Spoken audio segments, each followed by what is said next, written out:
ചേച്ചി ഒരു കാര്യം കേൾക്കണം. എൻ്റെ അമ്മ ഡാർക്ക് സ്കിൻ ടോൺ ആണ്, എൻ്റെ അനിയത്തി മീഡിയം സ്കിൻ ടോൺ ആണ്, ഞാനൊരു ഫെയർ ആണ്. അതുകൊണ്ടെന്താ ഒരു ഫംഗ്ഷനെല്ലാം പോകുമ്പോൾ എപ്പോഴും അടിയായി ചേച്ചി. എന്തിന്?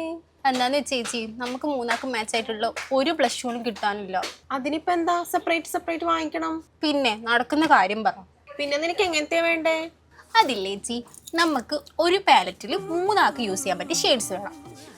ഇതന്നെയാണ് പലർക്കും വേണ്ടത്. ഒരു പാലറ്റിൽ തന്നെ 3 സ്കിൻ ടോണിന് പറ്റിയ ഷെയ്ഡ്സ്. എന്നാൽ അങ്ങനെ ഒരു പാലറ്റ് ഇപ്പൊ നമ്മുടെ മിഡോസിൽ വന്നിട്ടുണ്ട്. അതാണ് ഐ മാജിക്കിന്റെ ടച്ച് ബ്ലഷ് പാലറ്റ്. കാണുമ്പോൾ ഇതൊരു മേക്കപ്പ് ആർട്ടിസ്റ്റിന് മാത്രമേ യൂസ് ചെയ്യാൻ പറ്റിയ ഒരു പാലറ്റ് ആയിട്ട് തോന്നുമെങ്കിലും ഇത് ഭയങ്കര അഫോർഡബിൾ ആണ്. ഇതിൽ 6 ഷെയ്ഡ്സ് ആണ് വരുന്നത്. മാത്രമല്ല ഇത് നമുക്ക് ഡിഫറെന്റ് സ്കിൻ ടോണിന് മാച്ചായ എല്ലാ ഷെയ്ഡ്സും ഇതിൽ അവൈലബിളും ആണ്. അതുപോലെ വരുന്നതാണ് ഐ മാജിക്കിന്റെ ഈ ഒരു പാലറ്റും. ഇതിൽ തന്നെ നമുക്ക് ഒരു കോൺടോർ, 2 ബ്ലഷ്, 3 ഹൈലൈറ്ററും വരുന്നുണ്ട്. ഇത് അവൈലബിൾ ആയിട്ടുള്ളത് എവിടെയാണെന്ന് നിങ്ങൾക്ക് അറിയാലോ, നമ്മുടെ കണ്ണൂരുള്ള മിഡോസ് ബ്യൂട്ടിയിൽ. അപ്പോൾ പർച്ചേസ് ചെയ്യാനായി visit Meadows beauty destination. So നമ്മുടെ മിഡോസ് ബ്യൂട്ടി ലൊക്കേറ്റ് ചെയ്യുന്നത് കണ്ണൂർ ഗ്ലോബൽ വില്ലേജിൽ ഗ്രൗണ്ട് ഫ്ലോറിലും ഫസ്റ്റ് ഫ്ലോറിലും സെക്കൻഡ് ഫ്ലോറിലും ആണ്.